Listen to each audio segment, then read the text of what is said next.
Which would be more surprising, the New England Patriots not making the Super Bowl or Alabama not making the title game? Not the playoffs, the title game. More surprising.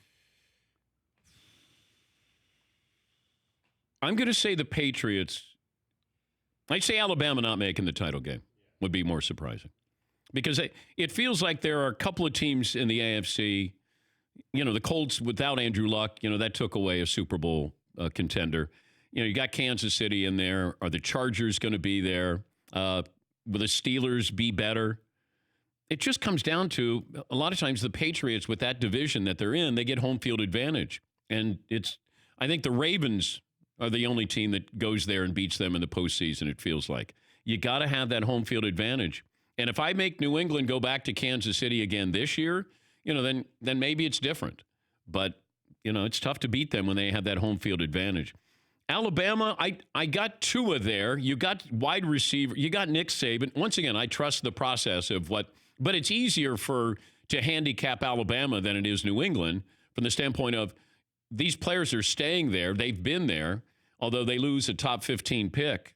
But it feels like Saban somehow will find a way, even though the SEC a whole lot tougher than the ACC. Yeah, Paul. Alabama doesn't play a real football game until like mid-October. Well, like a real football opponent. You mean? Yeah, well, they got Duke, New Mexico State, South Carolina, Southern Miss, Ole Miss, the first 5 games. They'll be favored by, at the worst, 2 touchdowns in any of those games, if not more. Then they got A&M, Tennessee, Arkansas, which are beatable.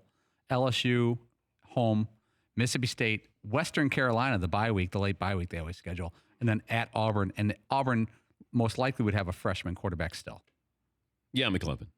By the way, just to compare those two teams, New England's been to 4 of the last 5 Super Bowls, and Alabama's been to the last 4 national title games. Yeah, it's pretty good. It's a very even Yeah, poll. it is. It is pretty good. But you're probably going to have more people who vote against New England here. Well, my mind screamed Alabama. I'm like, of course Alabama. They're the Crimson Tide. The Patriots, like we just said, they have 4 wide receivers or whatever. They seem to have flaws.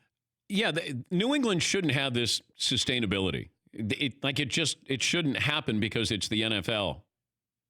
And here they are. But you have that coach and you have that quarterback, and then somehow, some way, they find the pieces that they fit in and say, okay, I imagine Brady shows up. It's like first day of school. You're not sure who your teacher is. Brady shows up and says, what kind of offense we running this year? Yeah. We're running team? How many running backs we got? Oh, you got 10. How many wide receivers? You got 4 and a couple are injured. And he's not quite sure. He loses offensive linemen. It's amazing. Plug and play. For more Dan Patrick Show, tune into Audience Channel 239 on DirecTV. Stream for free on BR Live or download the Dan Patrick Show app.